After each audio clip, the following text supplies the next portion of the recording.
Are we live? Are we live? Hello, everyone. Welcome once again to another episode of the A Show. And I'm just here to let you know that I am kind of the odd man out or the odd person out right now. April asked me to do a rap and drop some rhymes about me not having red hair, but I didn't want to go there. So see, I just kind of did. How's that for off the top of my head? There you go. You're the warmth in between a strawberry sandwich today. How about that? And I think I just freaked Lauri out. Lauri, I'm so sorry. That was just the thing we had. I apologize. It's cool. I like weird. Okay. Very good. Thank you, Lauri, for joining us. And for those of you who are also joining us today, and hopefully we have lots of fans that have questions. Lauri is the author of Dream On It, Unlock Your Dreams, Change Your Life. She is an expert in dream interpretation. And this has been a very exciting guest for me. So, because we have lots of questions. So, Lauri, thank you for being here. My pleasure. I'm very happy to be here. Thanks for having me. Yeah. So I know, Aron, you have questions, and we just decided to do a pajama party. And I thought this one's appropriate. It says, don't wait. I can read it upside down. Don't wait for sleep to dream, even though the dream part is worn out because it's so old. So I was trying to find something appropriate. Aron, you're wearing a robe? I have a robe with a scarf in the wintertime to keep my neck warm because that's very important. It's very Hugh Hefner. Thank you. Yeah, I appreciate it. Yeah, like it's kind of the reverse colors, but you know, why not? Yeah. And you're rocking the leopard print that only redheads can do very well. Feathers, of course. I like it. Awesome. I like it. I actually used to have a ring robe similar to that. Do you? Yes. Huh. But it was zebra stripe, I believe, but it had the feathers on it and everything. Yeah. Yeah, we could have all done the leopard print today. Oh, so you know what? It'll be next time. It was funny too because we decided to do the pajama party thing last minute. Lauri's like, let's do this, and I texted Aron. I'm like, hey, you cool with this? He's like, well, I sleep bare ass, but I'll figure something out. See, I got no problem with bare ass. That would be fine with me. I don't think anyone does. I think our fans would be fine with it. No, I think maybe we have to find a different medium to do that on, like a different vehicle. I mean, I don't know if something more age appropriate. Well, it is a podcast. It's the last realm of free speech on the internet. So we have to take advantage of that while we still have it, Right. Absolutely. So you have questions, right? So you want to, you have, you haven't had a recurring dream. Yeah. So Lauri, like this is, and first of all, you know what, like for our listeners and everything, how did you get into dream interpretation? Like, can you just give us like your backstory a little bit before we get into the good stuff? Yeah. Okay. So I mean, your story is the good stuff. You know what I mean? Well, it's not as good as the psycho dreams we're probably going to be hearing about today, but I've been a vivid dreamer my whole life. I was able to remember my dreams since I was 2-3 years old. I would draw them when I was little. When I got a little older, I started writing them down. So, I hated waking up in the morning and not being in that amazing magical world I was just in that night. So it really wasn't until I was 19 and my grandfather died, and he was the first person close to me to die. So he was like the first death experience I'd ever had. And I got very depressed, and it was about 2 weeks after his death that I had this dream where he and I were walking arm in arm through this museum, and I knew he was dead. And so I asked him, what is it like where you are? And he said, I can't tell you that, but what I can tell you is that it's secure. And then he gave me a hug, and he started walking up the staircase, and I began to wake up. I could smell his Old Spice. I could feel him. That dream was more vivid than anything I'd ever experienced in my life. And I woke up thinking, wow, what was that? What is this all about? Why do we do it? What is the purpose? And so that dream propelled me to study dream psychology. So this isn't like a psychic gift. This is based in science and understanding subconscious thought. So you, it can be safe to say that like you're very well familiar with like the Jungian approach to dream. Okay, so that is your like primary. That's my background, yeah. Awesome. Oh, great, awesome. Well, you found you're in the right place. Yeah, we're big into metaphysics, and it's interesting that today the spiritual side and the science side has never been closer and more connected. So it's interesting. Yes, and that dreams are finally getting the recognition they deserve, and no longer being considered, woohoo, new age. That it's actually a very valid psychological approach to understanding the self. Yeah. Wonderful. Yeah. And it's funny because you know what, the new age, like that term always kind of not bothered me, but like, I mean, you do have some people on the extreme, but like the like new age, it's actually very ancient principles that predate like a lot of the spiritual systems we have in place today. So it's just kind of like the rediscovering or re-examining of just very ancient principles, in my opinion. It is. That's why I hate that term. Yeah. No. So no, it has a stigma. It really does. It's almost like it's been discredited, as foo-foo, woo-woo, ridiculous, not, you know what I mean? That's why I just don't like referring to it like that. Yeah. I call it the metaphysical. Yeah. There's a fine balance that you have to find between the metaphysical, the paranormal, and the natural, and the literal, and the psychological, and the science. There's some kind of meeting in the middle, meeting of the minds, combination of both, where I think all the answers are. Where like it was explained to me like how one, and I don't want to get into details here, but like with there was certain symbols that belong, earth, air, fire, water, which are the natural elements, and then the fifth, which is spirit, that enters it and kind of animates it, gives life to it. And it's funny, like the different philosophies, like they'll tell you like even a blade of grass has its own spirit, has its own energy, which is it's absolutely fascinating if you look at it that way. And yeah, so that's that's all wonderful stuff. And again, I don't want to get too off track here because we could talk for hours about this stuff. But no, so we're focusing specifically on dreams. So do you like I'm sure you've heard the term astral projection. Like is the astral plane considered like the dream realm, or is it the dream realm a different state? Well, the dream realm happens within the machinery of the body. But the psychological state of it allows us to receive that which is out there. So when we go to sleep, the brain goes through our brainwave patterns go through different stages. And with each stage of sleep, our brainwave pattern gets slower and slower in frequency. So once we enter REM dream sleep, it's the perfect frequency where we can tune in like a radio to all that energy that is out there. And that's why I do believe, because of that dream with my grandfather, I do believe that when we're in that REM state, we're able to tune in to that consciousness of those that are no longer within the body. And we can receive messages, we can have contact then. Of course, that's not to say every time you dream of someone that's passed on that it's a communication. Most of the time it's not. It's a representation of something else. But, I think contact dreams happen. Is it one of those ones where like you feel it? I'm sorry, April, go ahead. Oh, I was just going to say I've had that similar experience because most of my family has passed on. And at some point or another, they have come to me in dreams. And I have questioned that because I just thought maybe it's just that I wanted to see them so much and know they were okay that I made it happen. And most recently, by recently, I mean the last couple months, my grandfather died when I was 16. And he recently came to me in my dreams. And this is like, I kind of talk to my family still. But I kind of left him out, and I wonder, it's like it was so real. And for me, I don't remember my dreams a lot. I either remember just like a little portion or they fade. It's unusual for me to remember things in very vivid, complete detail. I'm always jealous when people say they can remember things or really, it doesn't happen for me.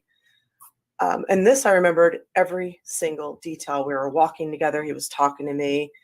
And I was thinking, I'm wondering if that's him telling me he's around and to include me or include him when I'm talking, like his way of saying, hey, I'm still here. So it was just strange because I didn't know him that well, but he made a profound difference in my life for the years that I did have him.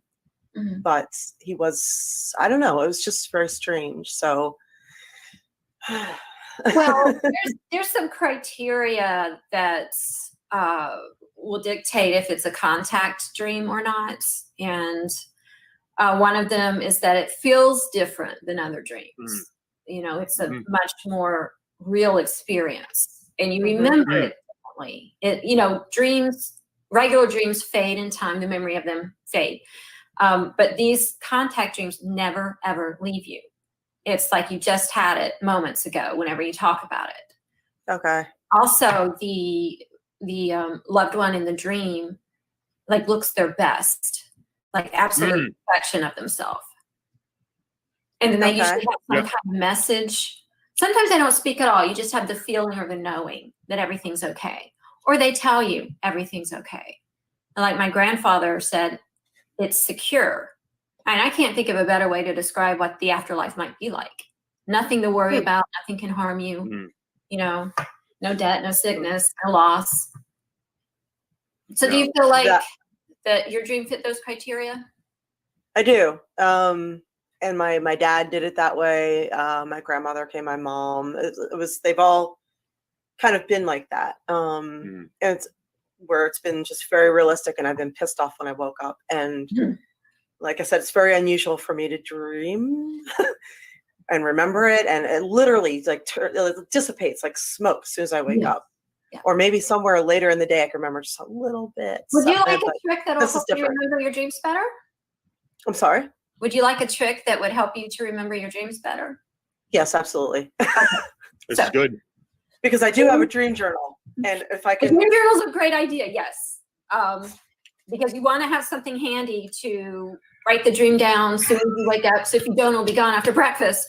But this little trick is like the easiest thing you'll ever do, and it's going to help you remember your dreams so much more from now. You'll get to the point you'll remember all your dreams throughout the night. We average about 5 dreams each night. So whenever you wake up, whether it's in the middle of the night to go to the bathroom or you're waking up for good in the morning, stay in the exact same position you woke up in, because that's the position your body was in when you were dreaming.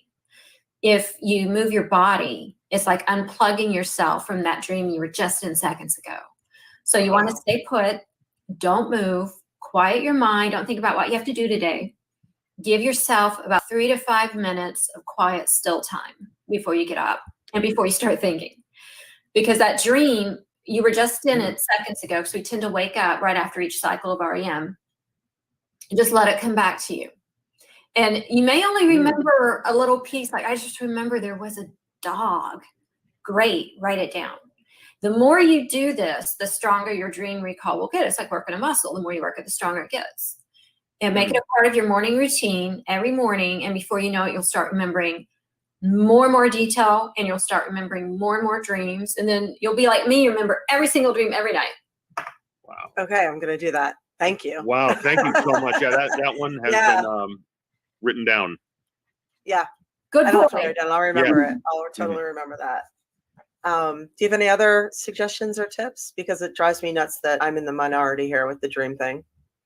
Or just anything that anyone could use in regards to that. I would add more vitamin B6 to your diet, or just the sun, because that has been proven to improve dream recall. So you can find it naturally in foods, leafy greens, fish, mushrooms, or just the supplement. But don't take it after lunch, because it can give you energy. So you don't want it to keep you up. Take it with lunch. Okay. And that cool. Awesome. I'll try that. Thank you. You're welcome.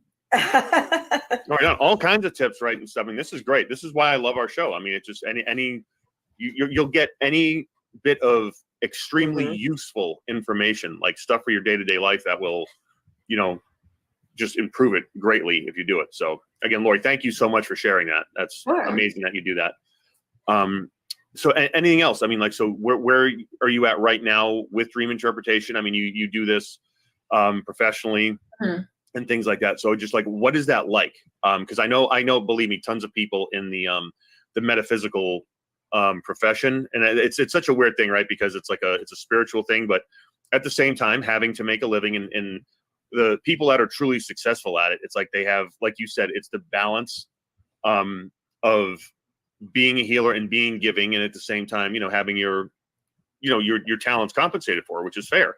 And so that's such an amazing world to be in. And what's that like for you? And just well, there's never a dull moment, because dreams are a renewable resource of entertainment and interesting things. But when I work with a client, it's like I hold their hand and we walk through the dream and explore it piece by piece. So I'm not just going to say, well, this means this, that means that. We'll sit in one piece of the dream and I'll say, okay, at this point in the dream, what were you thinking? Because your thought process in the dream is super important to the message, because it will apply to that same thought process you have about something right now in your real life. And then when we are able to connect that to something in your real life, we go, oh, okay, this is the issue your dream is trying to help you with.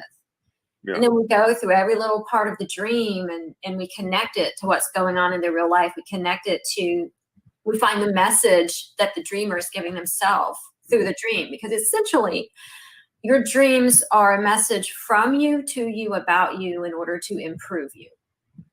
Oh, wow. So here's a question for you. Some of the most common things, little things in dreams, like I used to have a dream that my teeth were falling out all the time. And one of my friends one of the people who we had on this show, who I guess is now a friend, who said in Latin, the Latin community, that means someone's going to die. And I was like, well, I guess that was kind of accurate. My parents went, my grandparents went. So I like, what are some of the more common things and what do they mean? Okay. So you brought up a interesting and a common old wives' tale about dreams. Like there's another one, if you dream you're falling and you hit the ground, you're going to die. Well, actually, no. Yes. That's another common one. I'm always falling. So I've never spoken to a single dead person who told me they were dreaming that upon the moment of their death. But I've spoken to many people that have dreamt of falling, hit the ground, and woke up just fine with the pulse. So the teeth dream is super, super, super common. And it doesn't mean someone's going to die. It's more, remember, your dreams are all about you. They're not about other people. They're about you and what you're going through and what is directly and currently affecting you. So teeth in dreams, any focus on the mouth, the lips, teeth, tongue, throat area is going to be connected to the way you've been communicating in real life. So when your teeth fall out, and that's the most common version of the teeth dream, when your teeth fall out, that means you've had some kind of loose speech the previous day. Maybe you don't have a filter. Maybe you said something you shouldn't have said. You allowed too much out of your mouth, something that should have stayed in there permanently, like your teeth. That explains why I've had that so often. Now. Okay. And so you also mentioned the falling dream, which is actually, there are cave drawings that seem to be depicting a falling dream. So this is, a dream as old as time. The falling dream usually means there's something going on in your real life that's going in the wrong direction. Maybe high hopes you had came crashing down. Maybe there's a difficult situation that's bringing you down. Down is the operative word here.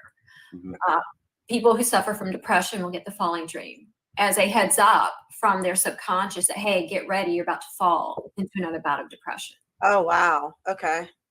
So you want to go up in a dream. You want to find yourself going up, like in an elevator or an escalator or in a plane, because going up in a dream typically represents progress, rising above, reaching higher levels in life or in career or whatever the case may be. Wow. Okay. I have a quick one. When I was little, I had a dream that I went to 7-Eleven with my mom. This was a recurring dream. And we came out of the 7-Eleven and interrupted a guy going in with a gun. And he shot me right here, and I could feel it 100%. And I would wake up. Like I never really understood what that meant. And it happened over and over again.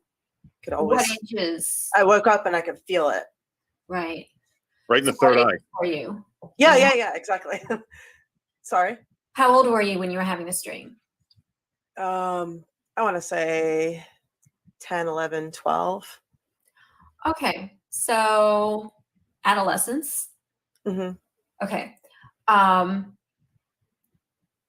Do you remember your thought process in the dream when you saw the guy before he shot you? What did you think? I don't. I remember I used to dream a lot more vividly than I do now. Do you remember when you got shot, when you felt the bullet? Do you remember your thought process?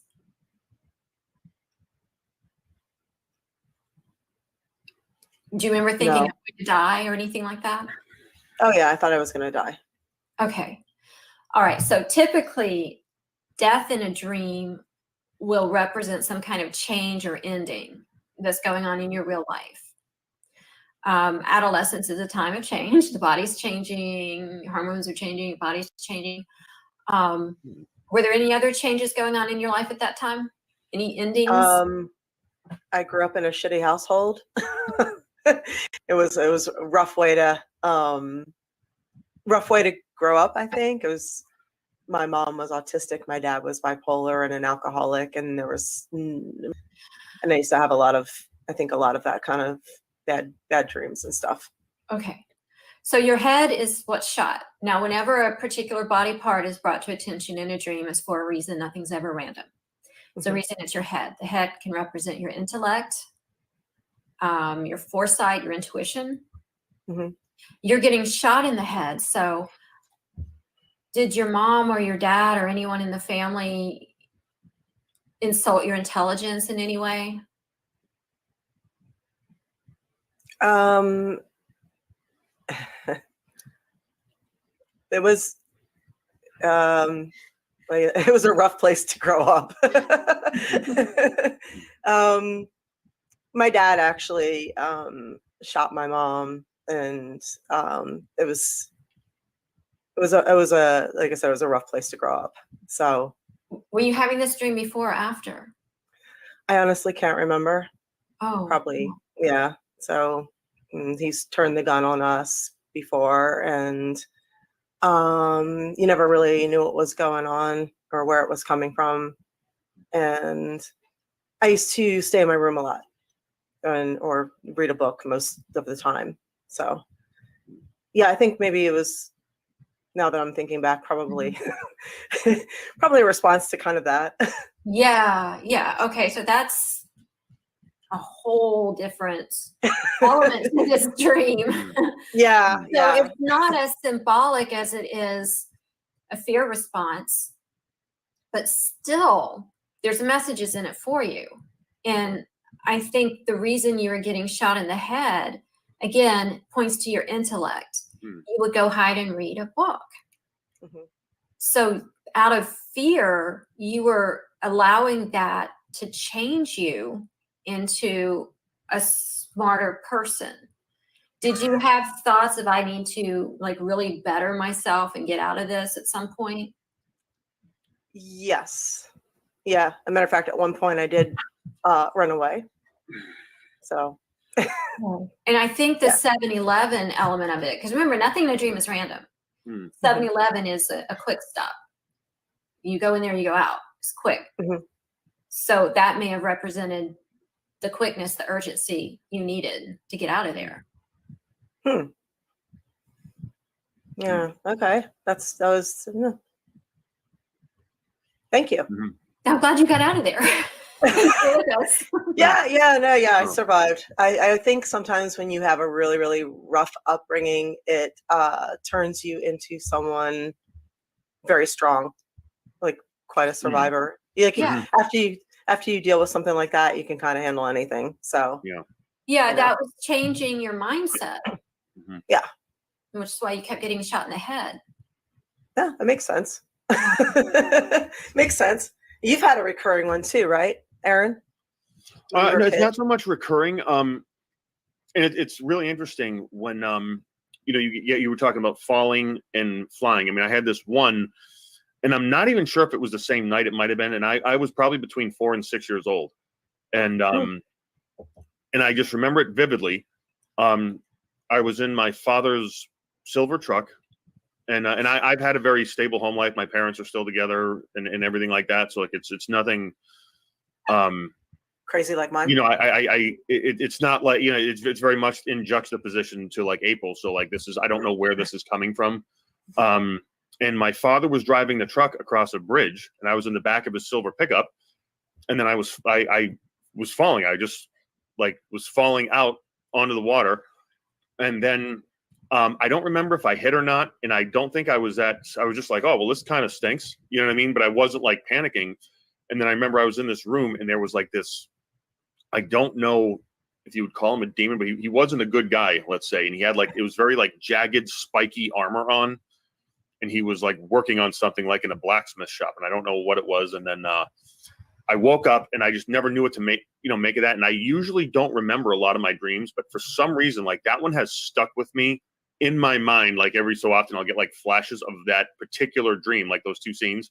And then years later, I remember I was dreaming I drank Cool Mint Listerine, and then I was literally flying around like Peter Pan. And that was actually a pretty cool feeling. And no, I did not wake up and drink the Cool Mint Listerine at all. So this isn't an endorsement for them or saying that no, it doesn't. Just gargle with it and use as directed by your dentist. But yeah, those were like the two particular like scenes that I remember. And look, I have more issues than Rolling Stone. I'm not going to go there, but just based off of your expertise, would I make anything of that? Or okay, well, let's start with the truck and the bridge dream. How old were you when you got that? Between 4 and 6. And you had it more than once?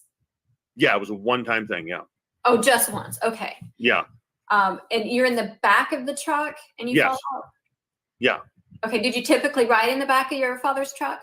Not typically, no, but sometimes. It wasn't like it was a special occasion when I did it, and it wasn't like on the highway or anything like that.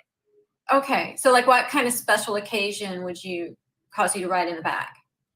Well, if we were all out in the sticks or whatever, like me and my cousins, my uncles, a bunch of us would jump in the back of the truck, and we'd all go in it like that. Okay. Was there anyone else in the back of the truck with you in the dream?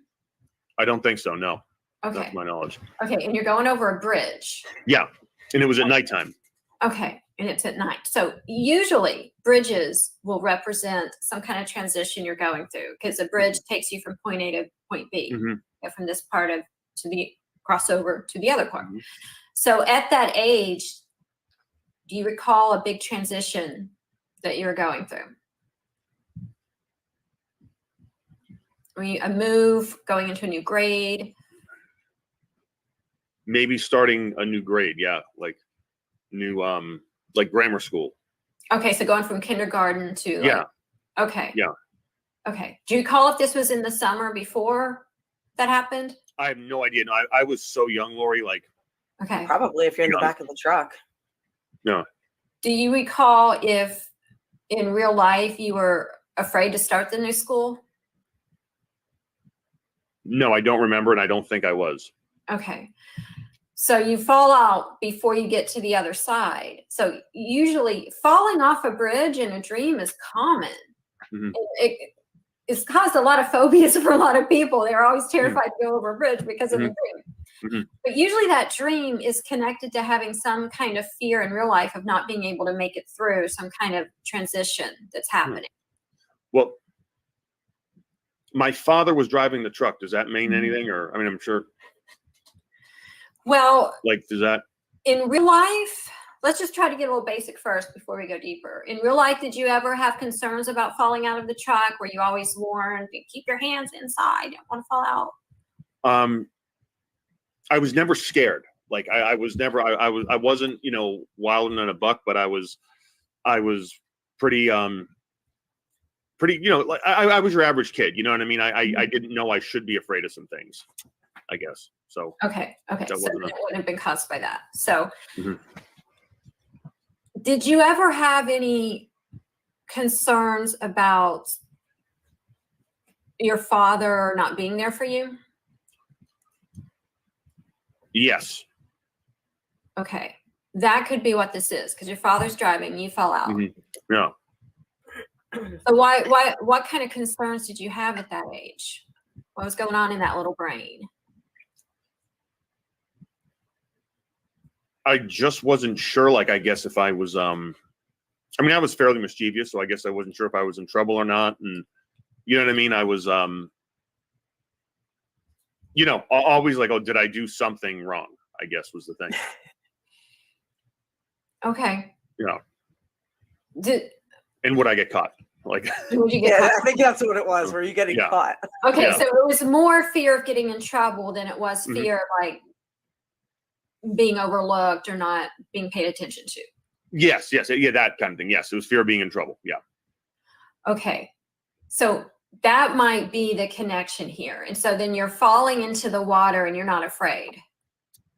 No, I wasn't like, I mean, I wasn't celebrating, but I was like, oh, well, this, you know, this kind of stinks as I'm plummeting, you know, to that black water kind of thing.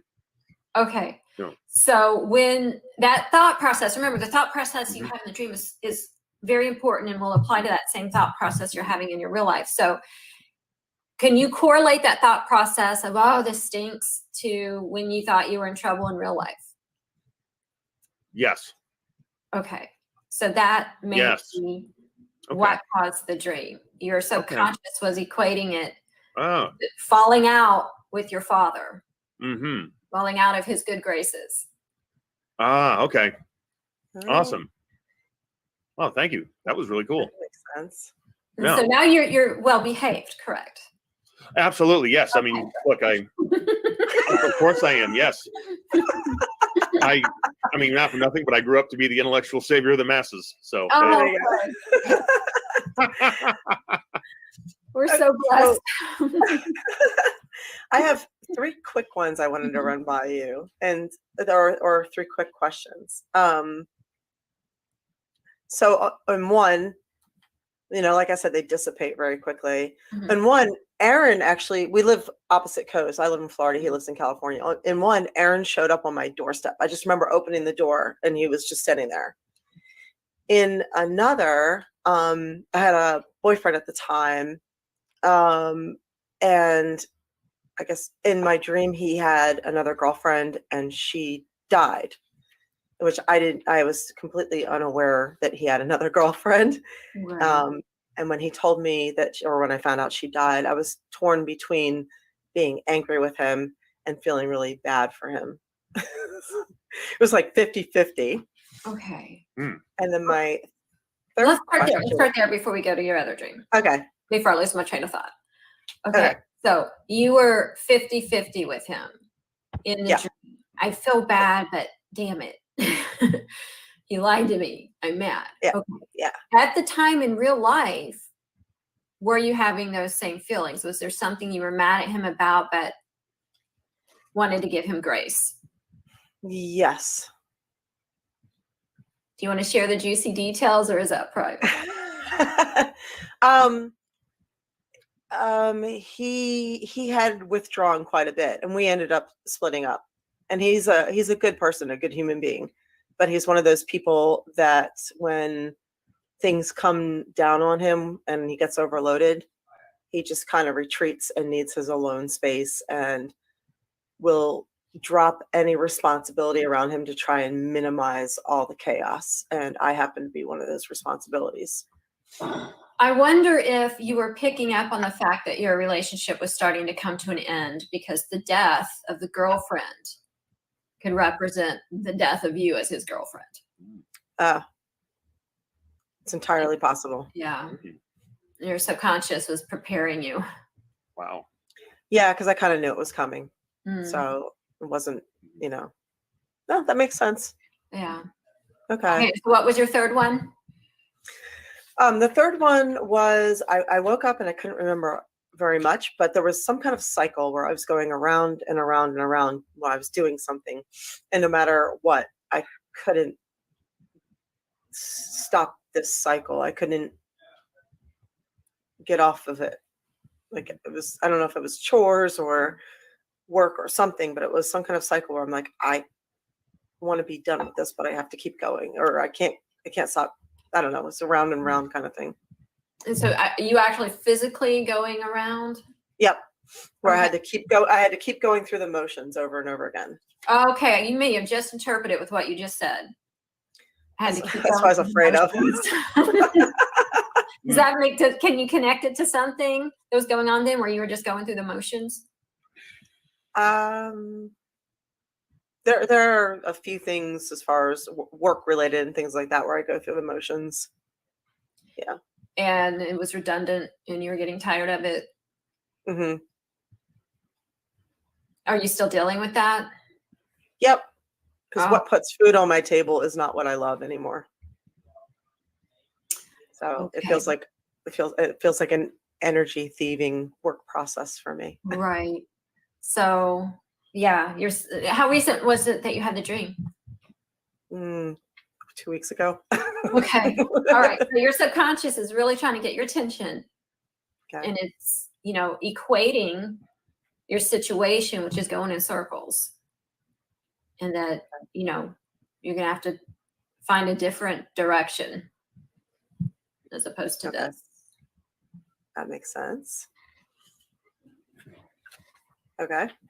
Awesome. Then the one where he showed up on the door.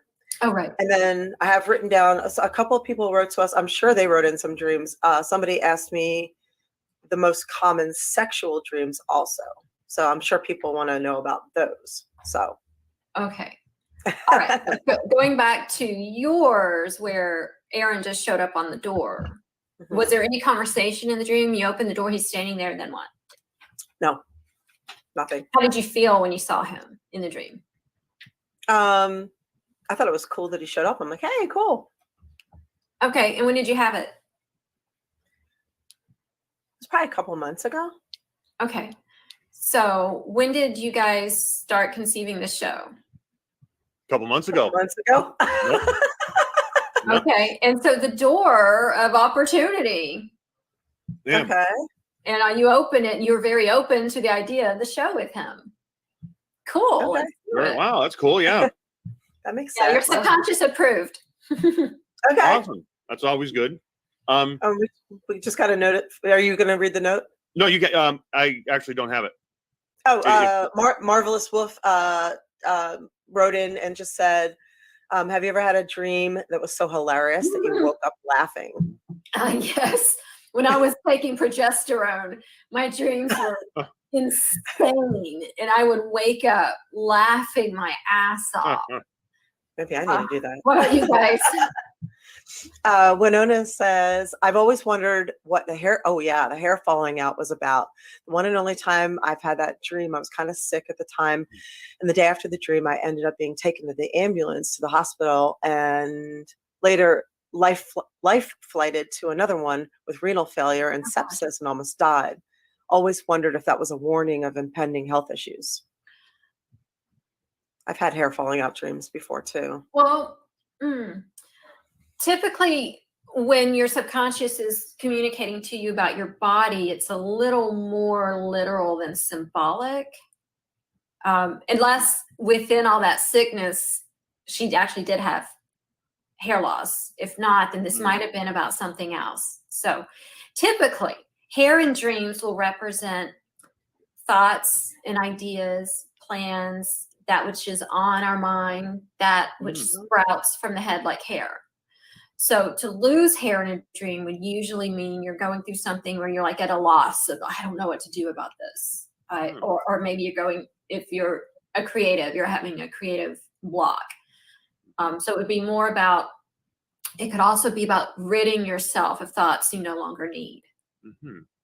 It would, of course, on the context of the dream, what else was going on, but it would be more about what's on your mind, what's coming out of your head. Mm-hmm. Jerry Z Min says, what happens when you dream something and it happens in the future, even if you didn't think it would happen? Okay. You're psychic. So he's talking about what we call precognitive dreaming, which is when you have a you have a dream, and then what you dreamed about actually happens within days or weeks. And here's the thing about precognitive dreaming. There's criteria for this as well. It has to, the dream has to happen within days or weeks, not like years down the road. And it has to play out exactly as dreamt for it to be considered a certified precognitive dream. It can't be like weird and symbolic, because that way it's just too easy to paint the bullseye around the target, so to speak, make the dream fit the situation. For example, Mark Twain had a precognitive. Also, you have to have told someone about or have documented proof you dreamt it before the event happened. Okay. So Mark Twain is a really good example of a precognitive dream. He dreamt that his brother died in a riverboat accident, and he went to go claim or identify the body, and the casket was on these two chairs, and there was a wreath of flowers on the casket, white flowers with the red flower in the center. Days later, his brother was killed in a riverboat accident. He went to go claim the body. The casket was on two steel chairs. The only difference was that instead of the wreath of flowers being on the casket, a nurse came in holding flowers. Wow. Oh, wow. So, yeah, that's pretty much exactly as he dreamt it. Wow. There's they're called a dark rock group called Wardruna. They specialize kind of in Norse Viking music. And they didn't before. The lead singer had a dream one night that he was supposed to do 24 songs based on runes, and he had no idea what runes were, how to go about doing this. But that was the dream he had, and he decided to go ahead and research all the Norse and Viking history and runes, and he did those 24 songs over 3 albums. And they ended up being the primary music used for the show Vikings, and they sell out wherever they go. Wow. Yeah, it's a really interesting cool. story. That's cool as shit. Yeah. That's a good example of how dreams serve many, many purposes. The main purpose is that we're problem solving when we're dreaming, which is why we say, well, let me sleep on it when we have a big decision to make. So really dreaming on it. Hence the name of my book, Dream on It. There you go. Another purpose is. But show us your book again, so people, if they want to learn more. And if we wanted to buy the book, where can we go get it? It's available everywhere, darling. Okay. Okay. Also on Amazon. Okay. Okay, right on. There it is. Okay. So dreams also, another purpose that dreams serve is that they provide us with creative ideas and inspiration. You just told us an excellent example. Another one is the search engine Google. We have that because Larry Page dreamed that he was able to download everything that existed on his computer in little sentences. So he woke up from that dream. He ran down to his local coffee shop, started taking notes on the little napkins, called up his business partner, said, hey, I've got this great idea. Do you think we can make this work? A few months later, they started developing Google, and I mean, how filthy rich is he? Wow. And that was life-changing for all of us, you know? Yeah. In some ways, not so good. Wow. Amazing. Absolutely incredible. Wow. Doug Gay says, recently I've had a lot of dreams about gunfights and defending myself and others. Okay. Gunfights are usually connected to verbal fights in real life. The gun, the bullets are your emotional weapons. And here is a rule of thumb that will help you figure out your dreams. If you are ever able to find a figure of speech in your dream or a metaphor, you have found a good part of the message.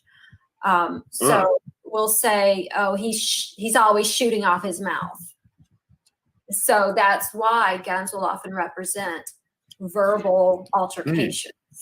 So I'm wondering if every time he gets this dream, he's having to defend someone in some sort of argument or conflict. Wow. Very cool. Wow. That's So incredible. Oh, go ahead. Go ahead, April. Go ahead. I was gonna mention Eva being a psychic medium, and at night she gets voices that come to her. Or are you familiar with that happening? In a dream, or are you talking about not in the dream state? Not really in the dream state. As she's going to sleep, that's when they seem to come to her the most. So that's interesting, because that first stage of sleep, alpha, as the onset of sleep, it's called hypnagogia, and it's kind of an in-between state. And it is when we're in the alpha state, and we were talking earlier about, brainwave patterns. When we're in that alpha hypnagogia in-between state, it's was it Freud called it the rhythm of genius. And so your brain waves are at this frequency where you are your most creative and your most open. And that's a megahertz too, right? Like a 4 megahertz or something. Tesla would do that, by the way, I believe. Tesla. Well, Thomas Edison would. He kept a comfy chair in his lab, and whenever he was having trouble with an invention, he'd go get in his chair and he'd keep ball bearings in his hand. And then he would drift off, and the ball bearings were there so that if he got too deep into sleep past the alpha stage, his hand would drop, the balls would hit the floor and wake him up. And then he could immediately capture what he was just, figuring out in that state of consciousness. Yeah. That's incredible. So you said Elon Musk does that too? Who's that? You said Elon Musk does that also? No, I heard that Tesla would do that as well. Oh, Tesla. Okay. Yeah. That's why I said Elon Musk. Oh yeah. No, and it's funny when you say like the in-between stages, Lauri. Are you familiar with someone named Neville Goddard? He preaches this technique, and he's no longer with us. He is transitioned, but he was around during, I think, the 40s, 50s, and 60s, maybe even 70s. But when you're going to sleep, if you get yourself and like start visualizing what you would like your life to look like, that is a great way to kind of induce or enact the law of causation or cause and effect. The law of attraction. That's the big word everyone likes to use. Yeah.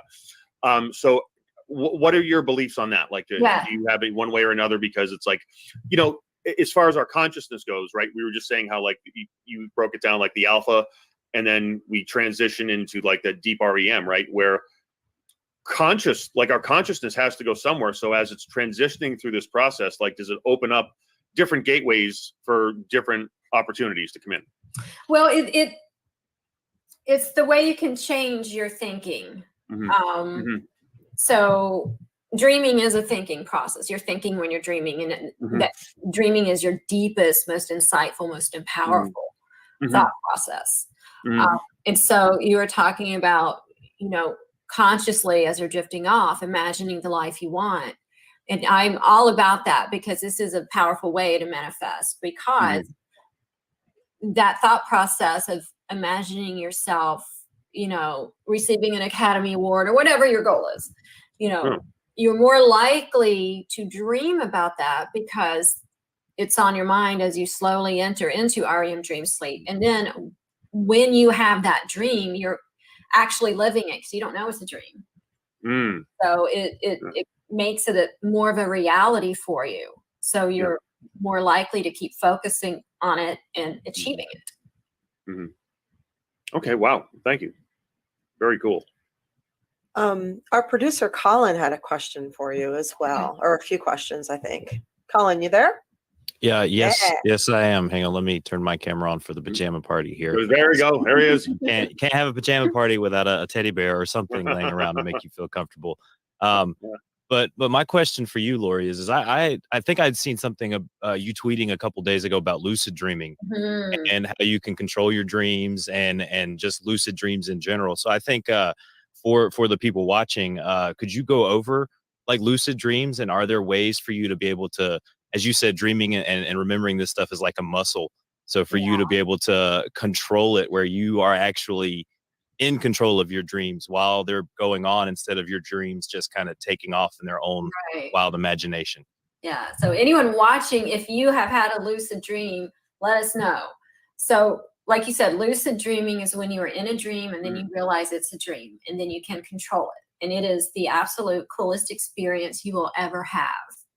A lot of people will become lucid in a nightmare because the fear is so intense. It triggers a level of consciousness. And unfortunately, people then use that lucidity, that awareness, to wake up and get out of the nightmare, when instead they should remain in the dream and look at that axe murderer or whatever and say, who are you? What do you represent? And you will get an answer. So lucid dreaming can be used for just for fun, or it can be used for spiritual and personal growth, for insight, to problem solve, to overcome PTSD. There's so many benefits to it. I always tell my clients, when you're able to become lucid, I think the best thing you can do, aside from flying or having sex with your favorite celebrity, is to ask a question. Because you're going to get an answer. When you ask a question while in the lucid state, you are directly communicating with your subconscious mind while you're conscious. So it's like both sides of your minds are having a conversation. And your subconscious is where everything is. All your experiences, all your memories, all the answers you need for yourself are in the subconscious. So ask, what do I need to know about my life right now? Or what do I need to do about X? What should I do about Y? And you're going to get an answer, and it's going to be powerful. Oh, and okay. So if you want to know how to lucid dream, that was my question. Thank you. and Lauri, so that begs the question: how do you get there? Right. So some people just naturally do. I'm one of them. But if you want to, okay, for the rest of us, I mean, it could be a redhead thing. People, yeah, it's not.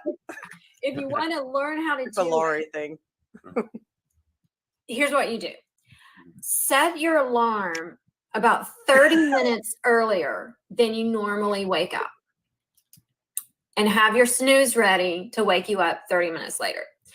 So when that alarm goes off, hit your snooze. You've got a good 30-minute window. 20 minutes could also work. You've got a window of time where it's long enough you're going to be able to go back to sleep and enter dream sleep, but it's not long enough that you're going to go into the deep delta sleep, which is where after dreaming, and then if you go into delta, it kind of erases it.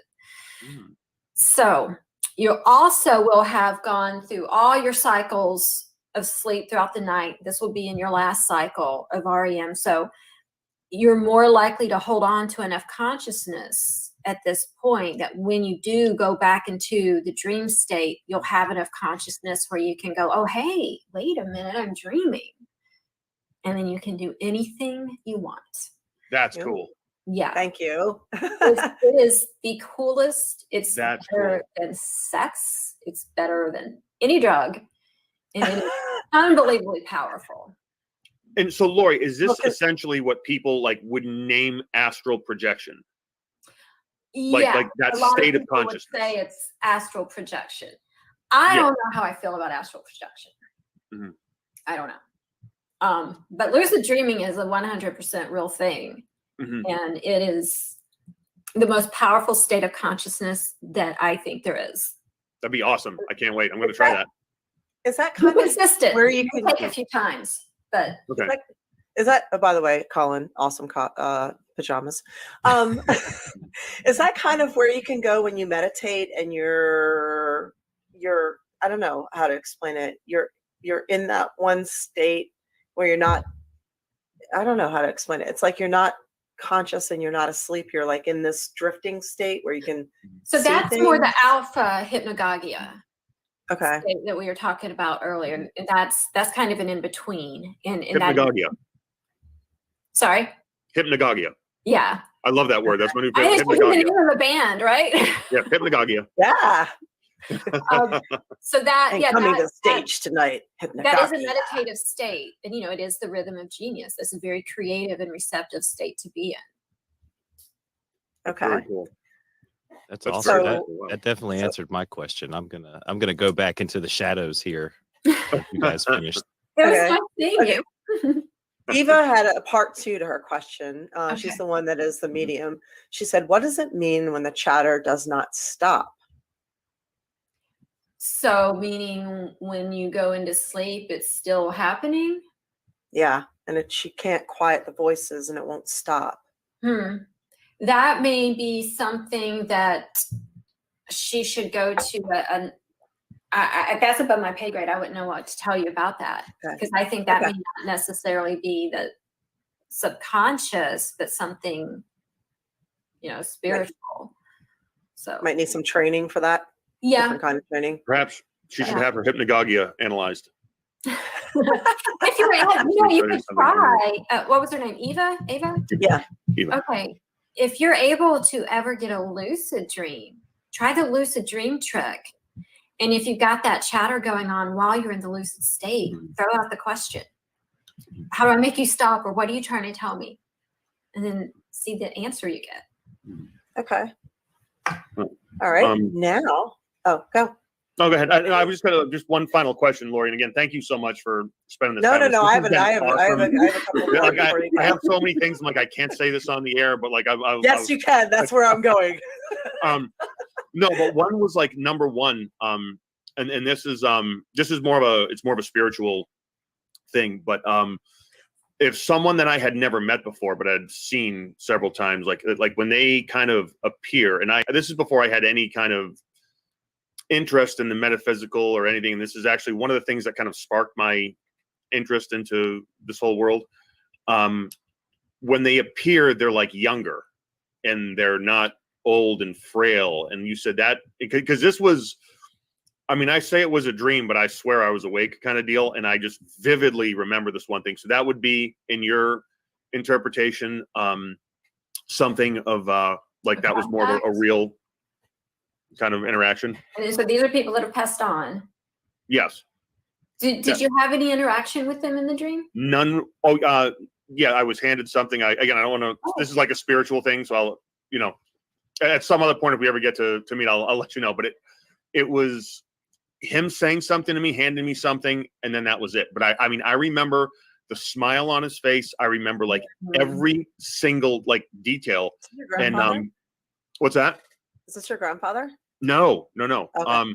No, it's weird because like when you were asking that question, like if like, is it the just a message or is it actually like another person communicating with you? It's like to me, like the times it's happened to me,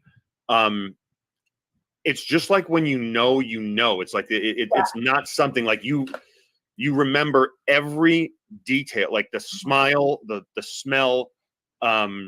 It's like just like a different level of senses, I guess. In that kind of aspect. So you would lean towards that was an actual thing then. If it's still sitting with you and he looked the way he looked, and I'd love to know what he gave you and said, but another time, I guess. Yeah. But I'm a very private person. Was it life-changing? On the area. Was it life-changing? Yeah. I at times pay attention. I at times don't, but it definitely, in the whole paradigm of my life, yes, it was, without question. I would say, yeah. Without question. All right. Yeah. Thank you. And I'm sorry. I just don't want to share this whole with all of our listeners and everything. I'm sorry. I have my issues. I'm working on coming out of my shell.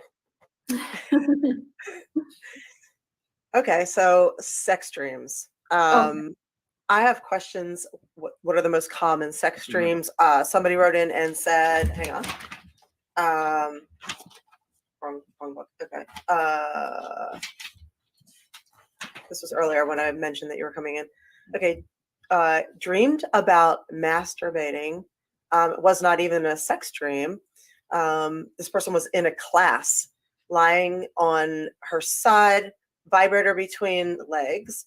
That's it. That's all she emailed. So like different sex dreams, things like that. And I guess I was hoping people would write in with more common sex dreams. What would you translate these things as? So first of all, here's an interesting little tidbit of information about sex dreams.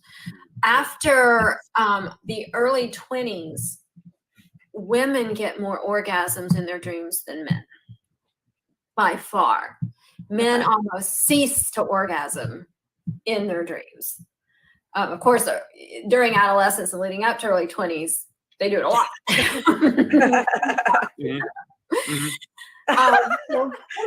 Yay, sex dreams. Everybody's waiting to hear about this. Okay. Well, I mean, I was saying lucid dreaming is the best. Sex dreams can be the best too, depending on your partner. Anyway, so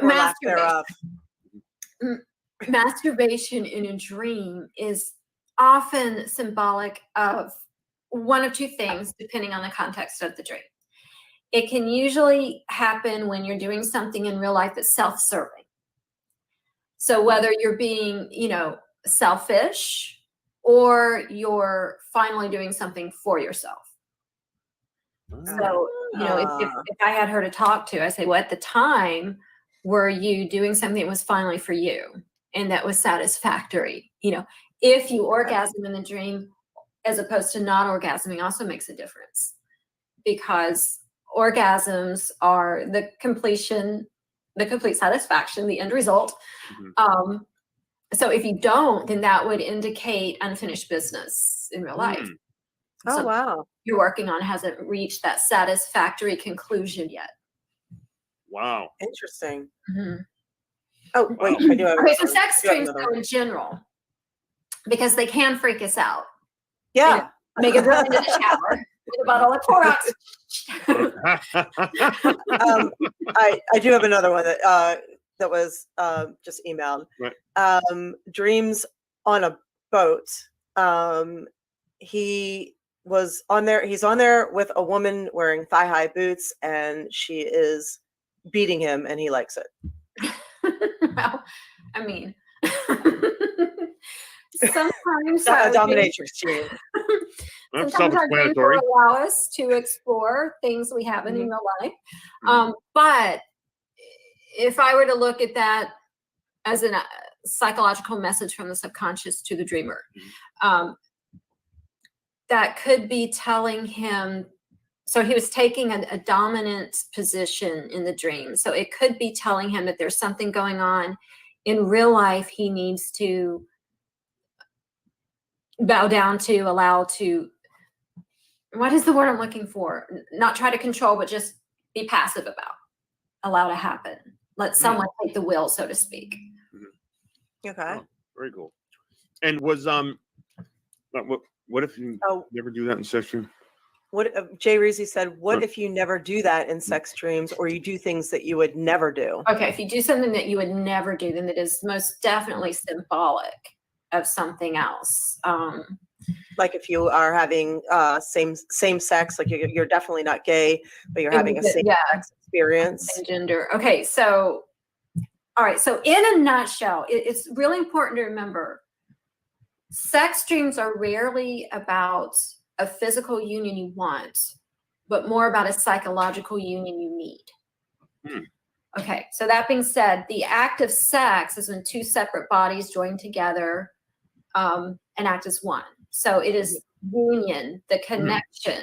That's what's at play here in a sex dream. So dream of, say, for example, a coworker that you wouldn't touch with a 10-foot pole, but you have the sex dream about them. Oh, yeah. Been there? I mean, I'm talking about other coworkers, not you. So if you get that sort of dream, it's not that you desire them, but there's something about them your subconscious desires and wants you to unite with. It could be something about their personality. Maybe they're the one that closes all the deals at work, and you desire that for yourself. So you want to pick 3 words that first come to mind when you think of that person, then apply those to yourself. If you were to connect with, unite with, merge with one of those qualities, would it be beneficial to you? And that's likely what the dream is about. You can also get it, like say you have, a sex dream with your sister. That's disgusting, but remember, it's symbolic. Don't look at it literally. So that would indicate that you've likely united, come together, connected on some deeper level. And this is symbolic of that connection. Wow, very cool. Okay. Very cool. I have a whole chapter on sex dreams in my book. God. You could probably write several and That'll sell the book. That'll definitely sell the book. That's amazing. Wow, that's so cool. And Dream On. Her book is Dream On and Unlock On. Your Dreams, Change Your Life. Yes. Are there any other common things with sex dreams that you can think of that we should know? Okay, so you talked about same sex with the same gender, and you're not gay. So if it's a stranger, just say you dream you have sex with some woman that you don't actually know, that doesn't actually exist. So it's not, that you have these deep underlying tendencies. No, it's more about what that gender represents. So for example, girl-on-girl dreams are really common during pregnancy because there's nothing more feminine than being pregnant. That's what the body is for. Yeah. Men can get the guy-on-guy dream when they've done something particularly manly. Maybe they landed that promotion they were going for, something that made them feel, The influx of testosterone kind of. Yes. Wow. Wow, that's fascinating. Wow. Well, in a dream, head is head, no matter who's giving it to you, I guess, right? All good. I would know because I've never gone there in my dream. To my recollection, I've never had a dream like that, and hey, it's, I'm not complaining that I haven't had a dream like that. But in my dreams, I'm non-discriminatory, like that. so I don't care. I'll tell you straight up. I once dreamed of having sex with a dinosaur. So I'll just leave which one? There's so many different dinosaurs. My God, I think it was a T-Rex. I was gonna say, are you a T-Rex kind of girl or a brontosaurus? Like, I guess I'm or a T-Rex kind of girl. Wow. All right. Hey, well, T-Rex, that'd be the one. Little arms. Little arms. Unless you get really Maybe close. It makes up for it in other areas. Well, that's awesome. Well, are there any other questions out there before we let you go, because we've taken up enough of your time? Is there anybody? This has been so great. Thank you. I know. This was everything I was hoping for. Thank you. Okay. Colin, do you have anything else for us? Actually, I do. And my girlfriend, she might be kind of mad at me for sharing this, but she told me the other day that she had a dream where we broke up because the sex wasn't good, but like it wasn't our life. Like I was I was Hispanic and famous and all of this other stuff, but I was still me. She was like, you were still the Colin that I knew. She was like, but things just didn't work out because in the dream, like the sex just wasn't good enough. Like that was kind of the reason. Okay, I'm like, picking up on two things already. You're gonna have to answer for her since she's not here. Okay. You were of a different race and the sex wasn't good enough. So my first thought is, would you say communication has been lacking lately? You could say that, yes. Okay. Yeah, that's there why could be you that, were yeah. Hispanic as opposed to American. That's a language barrier. It wasn't your life, as she said. But so. she's Hispanic, isn't she? She is Hispanic, yes. Okay. Oh, that's interesting. Yeah. So she may wish that you were more on her level as far as communication goes. I gotcha. Okay. Okay, and so the sex wasn't good. It was the reason in the dream. Remember, sex is about connection, union. So there was something at the time she had the dream. There was something you guys just were not connecting about. Okay. We'll have therapy session later today. I'll sit her down and we'll talk about this. We'll communicate it out and try to break this communication barrier that we have here. It's simple. You just say, you know what, you're right. Problem solved. I'm going to put that on repeat and just play that line to her. There you go. I'm on it, Rose. Definitely get the book. Go visit her website, right, Lauri? Yes. We can. Yep. Where can we find you on the interweb net thingy? Yeah, so I'm LauriLoewenberg.com, but Lauri Loewenberg is hard to spell. So if you just Google Dream Expert, I'm the first one that comes up. And that's where you can set up a phone call with me and we can go through your dreams step by step, piece by piece, so you can fully understand it, the message it's giving you, and the way it's trying to help you improve yourself and your life. That's so awesome. God, I would think that'd be so worth it. Yeah. So worth it. It's like life coach almost. Yeah. Well, your dreams Yeah. are your own built-in life coach that already Yeah. knows the answers you need. Mm-hmm. Awesome. Thank you so much for coming on here. We appreciate your time. We appreciate your intelligence and your insight. So this has been amazing. So thank you. My pleasure. I had a wonderful time and sweet dreams. Awesome. Thank Yes, you. You too. Bye. Thank you again. Bye. Bye. Oh my God, that was so that awesome. was cool. That was amazing. Yes, it was. That was You're absolutely welcome. amazing. Yep, there you go. Any excuse I get to wear a robe. I know, right?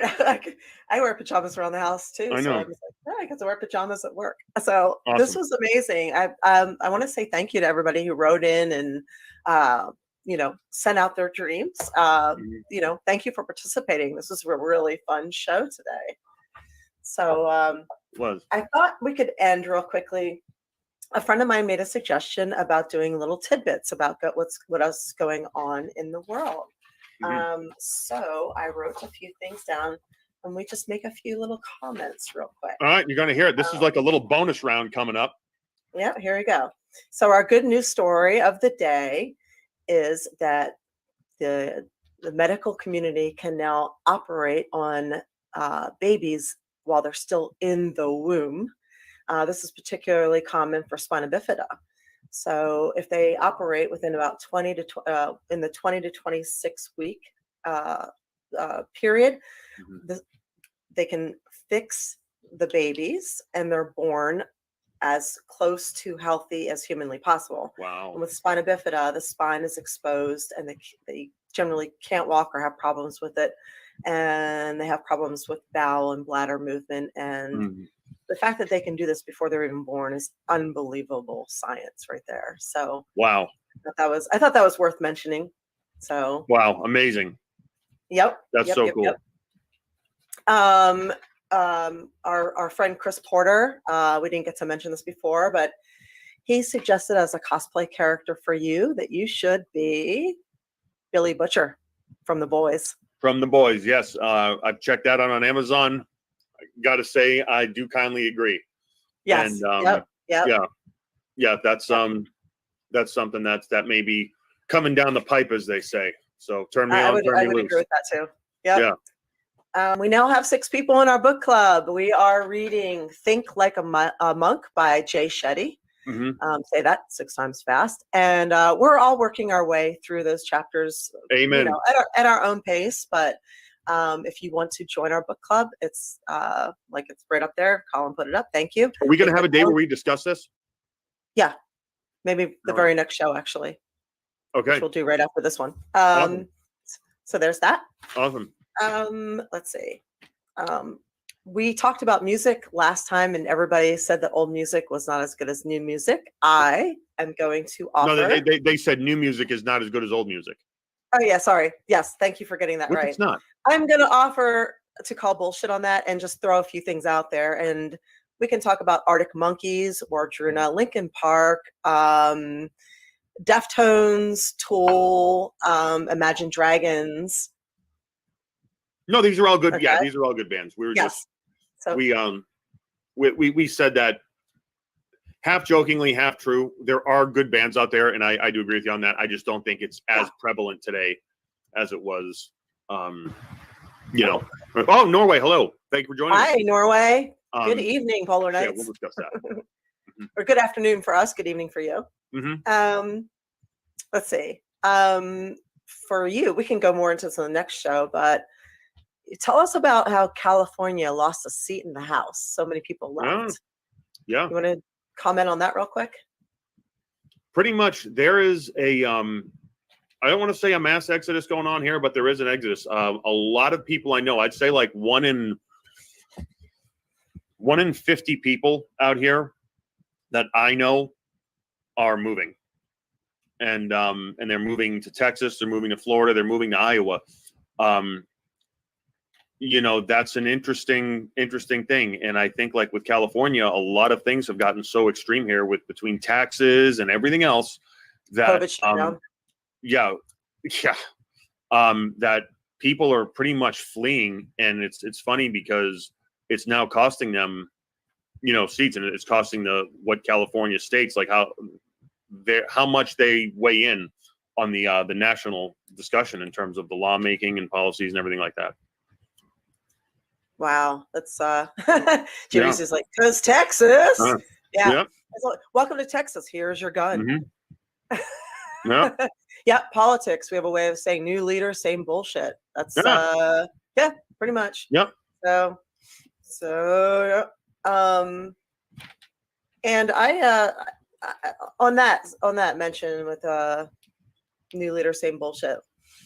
I had mentioned this because it was just a thought to me, whether you believe in assault weapons or pro-gun or not. This is just a thought, okay? I'm not going to say pro or against, but with heavy assault weapons, rather than ban guns or ban them, do we not have the technology to make them bio-friendly to where they don't work unless it's your fingerprint, your thumbprint? Would that not solve a lot of problems? So if you register for a gun or an assault weapon, and it only works if it is your fingerprint, would that not solve some problems there? Can you imagine the campaign? Get red before you throw lead. You know what I mean? Get your thumbprint red before you start shooting. I mean, that's it. That's all you need to do. They can do this with everything, pretty much. So why, even your phone. So why couldn't they put that on a rifle?